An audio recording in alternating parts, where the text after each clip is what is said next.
दोस्तों, आज का टॉपिक है, क्या एक बार उद्धार पाने के बाद हम उसे खो सकते हैं? क्या हम अपनी सैल्वेशन को लूज़ कर सकते हैं? तो आज इसी विषय पे हम बात करेंगे। बाइबल कहती है कि विश्वास के ही द्वारा हमारा उद्धार हुआ है। हमारे कर्मों से हमारा उद्धार नहीं हुआ। इसलिए हमारा उद्धार नहीं हुआ कि हम बहुत अच्छे थे, हमारे कर्म बहुत अच्छे थे। नहीं, हमारा उद्धार विश्वास की वजह से हुआ है। बिल्कुल ठीक। मगर वही बाइबल एक और वचन है जो कोट करती है, और वो वचन है याकूब 2:26। जैसे देह आत्मा बिन मरी हुई है, वैसे ही विश्वास भी कर्म बिना मरा हुआ है। यानी कि विश्वास से उद्धार है, पर अगर आप विश्वास करने के बाद अपने कर्मों को नहीं सुधारते, उन्हीं पुराने पापों में, पुराने कर्मों में पड़े रहते हो, तो ये ऐसा ही है जैसे आपका विश्वास ना करना। आप अविश्वासी ही कहलाओगे, विश्वासी नहीं कहलाओगे। हाँ, हम जब परमेश्वर को ग्रहण करते हैं तो हमारे पहले के कर्मों को, चाहे वो अच्छे हैं या बुरे हैं, उनको माफ़ी मिल जाती है। मगर जब हम विश्वास कर लेते हैं, उसके बाद भी अगर अपनी बुराइयों में हम जीते जा रहे हैं, हम उसी कर्मों में पड़े हुए हैं, उन्हीं पाप में पड़े हुए हैं, तो फिर हम अपने उद्धार को खो सकते हैं। इब्रानियों 10:26 साफ साफ कहता है, सच्चाई की पहचान प्राप्त करने के बाद यदि हम जानबूझकर पाप करते रहें तो पापों के लिए फिर कोई बलिदान बाकी नहीं। आप सोचिए कि आप सोच रही हैं कि आपने प्रभु को ग्रहण कर लिया, आपको सैल्वेशन मिल गई, आपके पुराने सारे पाप क्षमा हुए, तो मतलब अब आप पाप करते रहो, अब तो आपको सैल्वेशन मिल गई। तो आप परमेश्वर के बलिदान को छोटा साबित कर रहे हो। यहाँ पे वचन बताता है कि आप जानबूझ के अगर पाप करते जा रहे हो, इंटेंशनली पाप कर रहे हो, तो फिर उसका कोई ये बलिदान आपके लिए नहीं है। तो फिर क्या है उन लोगों के लिए जो बार बार जानबूझकर पाप करते हैं? इसी वर्ष के आगे लिखा है, उनके लिए है दंड का एक भयानक बाट जोहना और आग का ज्वलन बाकी है जो विरोधियों को भस्म कर देता है। ऐसे लोग मसीह विरोधियों के समान गिने जाएंगे। उनके लिए वही सजा है जो मसीह विरोधियों के लिए है। आगे बाइबल कहती है 1 यूहन्ना 2:4 में, जो कोई यह कहता है मैं उसे जान गया हूँ और उसकी आज्ञाओं को नहीं मानता, वह झूठा है और उसमें सत्य की आत्मा नहीं है।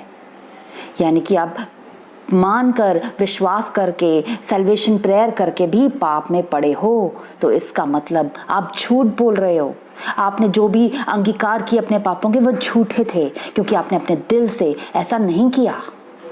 1 यूहन्ना 3:6 में कि जो कोई उसमें बना रहता है वह पाप नहीं करता, और जो कोई पाप करता है उसने ना तो कभी उसे देखा और ना कभी उसे जाना।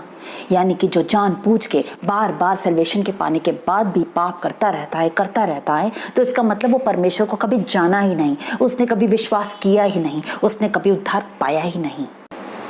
परमेश्वर हमारे जुबान से निकले शब्दों को नहीं सुनता, वो हमारे दिल की उस आवाज़ को सुनता है, हमारे दिल में बसे उन बातों को, उन इंटेंशंस को देखता है, जिस इंटेंशन के साथ हमने मुंह से वो बात निकाली है। यदि हमने सच्चे दिल से परमेश्वर को ग्रहण किया है तो फिर हम पाप करने से बचेंगे। ऐसा नहीं है कि हमसे पाप नहीं होगा। हाँ, हम मनुष्य हैं, हमसे पाप रोज़ हो जाते हैं, पर हमारी कोशिश होनी चाहिए कि ना हो। हम बार बार अगर पाप कर देते हैं, गलती हो जाती है, तो रिपेंट करें। परमेश्वर इतना दयालु है कि वो हमें माफ़ करता है। मगर अगर हम जानबूझकर, हम सोचकर इंटेंशनली पाप कर रहे हैं, तो फिर वो हम परमेश्वर के बच्चे हो ही नहीं सकते। बाइबल कहती है कि रोशनी के बच्चे रोशनी में चलते हैं और अंधेरों के बच्चे अंधेरों में चलते हैं। आगे बाइबल में लिखा है कि हम अपने फलों से पहचाने जाते हैं। एक अच्छा पेड़ अच्छा फल लाता है और बुरा पेड़ बुरा फल लाता है। अब ये फल हैं क्या? ये हैं आत्मा के फल। ये फल यीशु मसीह को ग्रहण करने के बाद हमारे जीवन में आते हैं। गलातियों 5:21-22 कहता है, पर आत्मा के फल प्रेम, आनंद, मेल, धीरज, कृपा, भलाई, विश्वास, नम्रता और संयम है। अगर हमें ये फल नहीं दिखाई दे रहे, हमारे नेचर में ये कैरेक्टरिस्टिक्स दिख नहीं रहे, तो इसका मतलब हम यीशु मसीह के चेले नहीं हैं। हम यीशु मसीह से जुड़े हुए नहीं हैं, क्योंकि अगर हम उससे जुड़े हुए हैं, हम उस पेड़ की डालियां हैं, तो हम में भी वही फल आएंगे जो उस पेड़ में फल लाते हैं। और यदि ऐसा नहीं हो रहा तो मत्ती 7:19 में बाइबल कहती है, जो जो पेड़ अच्छा फल नहीं लाता वह काटा और आग में झोंका जाता है। तो यदि हमें अच्छे फल नहीं आ रहे तो इसका मतलब है कि हम उस पेड़ से कभी जुड़े ही नहीं थे। यीशु मसीह के चेले बनना धर्म परिवर्तन नहीं, हृदय परिवर्तन है। और अगर आपका हृदय परिवर्तन हुआ ही नहीं तो इसका मतलब आपने यीशु का कभी स्वीकार किया ही नहीं, आपने कभी उस पर विश्वास किया ही नहीं, आपने कभी उद्धार पाया ही नहीं। प्रकाशित वाक्य 3:4-5 में हम पढ़ते हैं कि वहाँ परमेश्वर कहता है सरदीस की कलीसिया से, सरदीस के चर्च के लोगों से कि सरदीस, मैं तेरे यहाँ कुछ ऐसे लोग हैं जिन्होंने अपने अपने वस्त्र अशुद्ध नहीं किए, वह श्वेत वस्त्र पहने हुए मेरे साथ घूमेंगे क्योंकि वह इस योग्य हैं। सिर्फ वो लोग जिन्होंने वस्त्र अशुद्ध नहीं किए, जिन्होंने पाप नहीं किया, उन्होंने सरदीस की पूरी चर्च से ये बात नहीं कही, उन्होंने सिर्फ उन लोगों से कहा जिन्होंने पाप नहीं किया, जिनके वस्त्रों पे कोई दाग धब्बे नहीं है, जिनके नेचर में, कैरेक्टर में और जिनके लाइफस्टाइल में कोई धब्बे नहीं है, वही परमेश्वर के साथ घूमेंगे, वही इस योग्य हैं। आगे लिखा है, जो जय पाए उसे इसी प्रकार श्वेत वस्त्र पहनाया जाएगा और मैं उनका नाम जीवन की पुस्तक में से किसी रीति से ना काटूंगा, पर उनका नाम अपने पिता और उनके स्वर्गदूतों के सामने मान लूंगा। यहाँ हमें ये लाइन पे गौर करने की ज़रूरत है कि मैं उनका नाम जीवन की पुस्तक में से किसी रीति से ना काटूंगा, यानी कि लिखने के बाद नाम को कईयों के काटा जाएगा, क्योंकि यहाँ लिखा है कि नहीं काटूंगा, इसका मतलब कुछ का काटा गया, यानी कि आपको सैल्वेशन मिल गई, आपका नाम जीवन की पुस्तक पे लिख दिया गया, उसके बाद भी कट गया, क्योंकि यहाँ पे लिखा है कि जो पाप नहीं करेंगे, जिनके वस्त्र बिल्कुल साफ सुथरे पाए जाएंगे, उनका नाम जीवन की पुस्तक में से काटा नहीं जाएगा। उनका नाम मैं अपने पिता और स्वर्गदूतों के सामने मान लूंगा और बाकियों का इनकार कर दूंगा। मैं कहूँगा मैं तुम्हें नहीं जानता।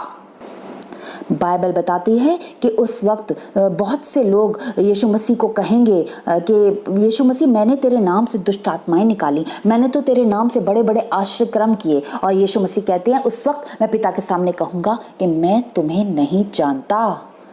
तो क्या आप अपने हृदय में झांक कर देखिए, अपने आप से पूछिए, क्या आपके वस्त्रों पे कहीं कोई दाग तो नहीं है? अगर है तो आज ही घुटनों पे आके प्रार्थना कीजिए और परमेश्वर से क्षमा मांगिए और उनसे कहिए कि आपकी मदद करें कि आप उन पापों को छोड़ सकें। परमेश्वर क्या नहीं कर सकता, मगर आपकी विल होनी ज़रूरी है। अगर आपकी विल ही नहीं तो परमेश्वर आपके लिए कुछ क्यों करेगा? इस आखिरी वचन में बिल्कुल क्लैरिटी थी कि जीवन की पुस्तक से नाम काटा जा सकता है। तो हमें ज़रूरी है कि हम अपने जीवन की पुस्तक में नाम को बने रहने दें। बाकी आप मुझ पर भरोसा ना कीजिए, बाइबल खोलिए और अपने लिए इन वचनों को ढूंढकर इस पे मनन कीजिए। मुझे यकीन है परमेश्वर आपको जवाब ज़रूर देगा। और झूठे शिक्षकों से सावधान रहिए और परमेश्वर की आत्मा से कहिए कि वही आपको सिखाए, क्योंकि जो परमेश्वर सिखा सकता है वो कोई और नहीं आपको सिखा सकता। तो बेहतर है कि हम लोगों की बातों में ना आए, उनकी बात सुने। मैं कहती हूँ मेरी भी बात में मत आओ, मेरी बात सुनो, पर मनन करो, बाइबल पढ़ो, परमेश्वर से पूछो, परमेश्वर आपको खुद बताएगा सच्चाई क्या है। सच को जानो और सच तुम्हें आज़ाद करेगा। और यीशु मसीह ने कहा, मेरी प्रजा अज्ञानता के कारण नष्ट हो रही है। हम अज्ञानता के कारण नष्ट हो रहे हैं। हम विश्वासी होने के बावजूद अज्ञानता के कारण, अपने ज्ञान की कमी के कारण नष्ट हो रहे हैं। तो हमें आज संभलने और समझने की ज़रूरत है कि हम अपने ज्ञान को बढ़ाएं ताकि हम नष्ट न किए जाएं।